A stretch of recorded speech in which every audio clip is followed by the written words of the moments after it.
Hello everyone, welcome back. Today I'm coming on to talk to you about week 2 of Guided Reading with a Purpose. So the theme for this week is building friendships and friendships.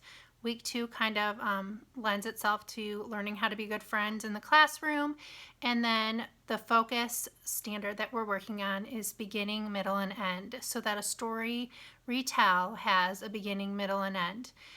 One of the things I try to focus on with the children is that the beginnings tend to be short, the middle has more meat to it, and the end is also short. So typically we'll have one beginning card, 2 middle cards, and 1 end card. And at the beginning of the year when we're doing retelling, I don't expect the kids to be able to write complete sentences in the retelling. So there's lots of opportunities for cutting and pasting pictures and for drawing their own pictures and labeling them. So you can differentiate this for your kids' needs. Some students prefer not to color and can write the sentences out, so they do it that way. But as every unit starts, there's a Parent Connect letter that goes home, and it tells the parents the standards, the stories we will be reading, the theme, and the focus. So in week 1, we talk about characters and settings. So I like to spiral our learning. So this entire week, we will also be reviewing characters and setting, but then adding on the beginning, middle, and end. Behind me, you can see the word retell in the beginning, middle, and end. That chart is up all week long, and I'll show you kind of how we utilize that chart. So I do also have a bigger chart in my classroom, and I have these 2 signs up too, characters and setting. So with any new unit, we like to learn the strategy, sing the song. So here's my marble book, and so far in here I have the vowel song, characters, noun, setting, and here is my retelling song.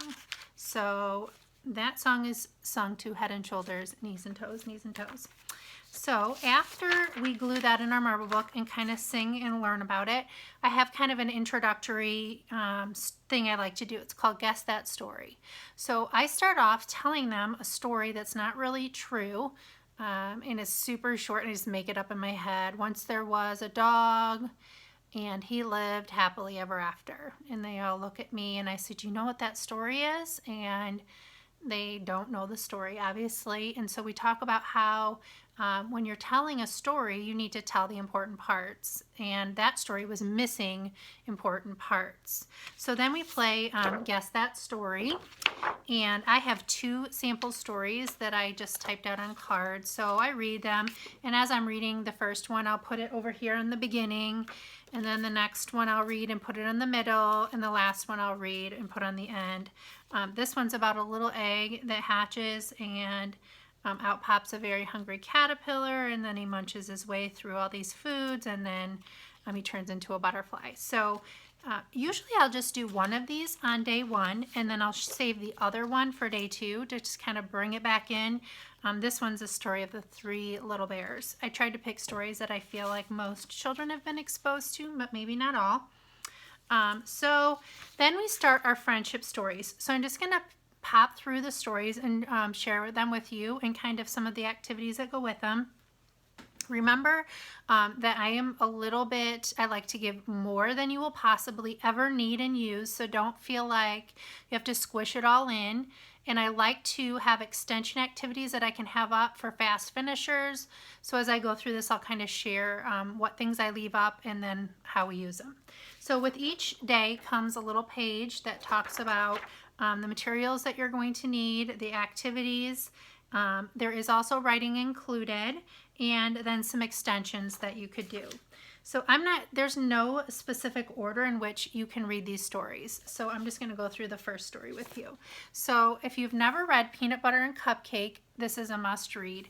It's actually hilarious for adults because sometimes the puns in here the kids don't really get. But I love how the author, Terry Border, took real photos and used them in the story. And anyways, it's a super cute story about friendship. And Peanut Butter's trying to find a great friend, and nobody will play with them. So one of the biggest things I love to do with this story after I read it is ask the kids, why do you think the author called it Peanut Butter and Cupcake? Just a discussion point, because of course, peanut butter meets jelly at the end and they become friends. So I want them to realize that if the author had written peanut butter and jelly, we would already know the ending. So to kind of make a little twist on it, they did peanut butter and cupcake. So extremely cute story. Here are just some of the things that hang in my room. So I'll try to zoom this in. So we have characters and setting over here. There's a little craft that goes with it, and this little extension I'll talk about in a second. And then here's that retelling board that I told you about. So how this works is after I read the story with the children, we talk about kind of putting the story back together and telling the important parts. So I ask them who can tell me the beginning of the story, and they'll share and the middle and the end, and then I read the cards, and there's 3 cards for the story, and we put them back together on the chart back here. So I'm just kind of modeling for them beginning, middle, and end. Then you could do several activities. This one is just a cut and paste with pictures, and then we review the characters in the setting, which you saw in that picture. In this cute little craft, I let the kids pick if they want to be peanut butter and jelly. There's a little sign that says we go together like peanut butter and jelly. And then with all of these stories, I have the little question cards on a ring, and I just have a little magnetic hook and I hang them up here. Sometimes it's hard just off the top of your head to think of higher order thinking questions to ask them. Sometimes you just naturally do it, but I just wanted to have some key questions that you might want to share with your children to have great discussion. So the extension activity for this is talking about things that go together. So there's a little sort that you may have saw in the picture here and these little cards. So how I would do this is I'd put, I use a big pocket chart, and I'd put this on the top and put one thing that is missing the thing that goes with it, and then I would pull the cards out and the kids could help me. So when would I do this? As the kids are working on their independent activity, I would have this already prepped and ready to go, and then as about 60% of the kids are done, I would go up front, and then while the other kids are finishing up, I would lead this discussion. So not everybody has to participate in this. As the year goes on, this is something I would leave out, and I would just let the kids independently go work together to solve this problem when they finish. So, and then I would be helping and supporting other kids. So just things change kind of as the year goes on in their independence. So that is peanut butter and cupcake. Okay, story number 2, Kevin Hankey's amazing author, one of my favorite, probably all-time favorite authors. And this story I feel like is sort of underrated. It's my favorite. It's Chester's Way.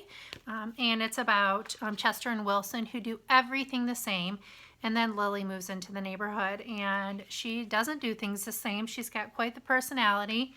And she has her own stories in his series of mouse stories. But I love this one. And then I love the ending of this one because, first of all, Lily shows Chester and Wilson things, and then they show Lily things, and so they grow together, learning from one another with their differences. But at the end, here comes Victor, and he moves into the neighborhood.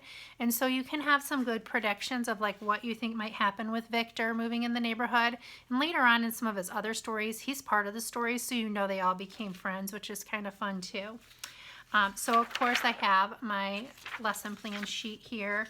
And then for this story, there are a couple crafts you could do. You could do just Victor, you could do Chester, Wilson, and Lily.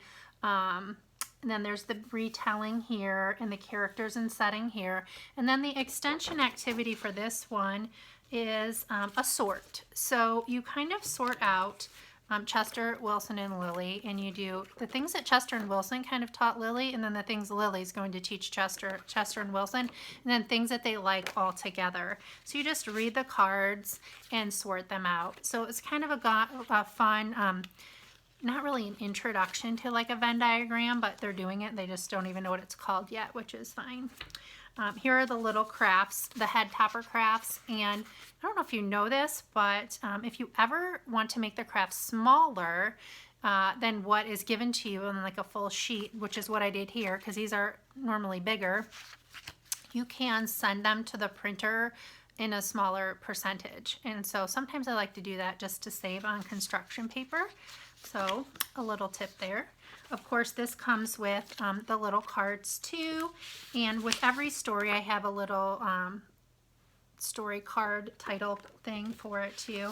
And for this one, I like to do this activity where they list the characters, the setting, and then they do the first, next, and last pictures or words, whatever they feel is appropriate for them. Here's an example of what the picture cards look like though, if you wanted to do like a retell like that. So that's Chester's Way. A third story I love to share with the children is Nugget and Fang.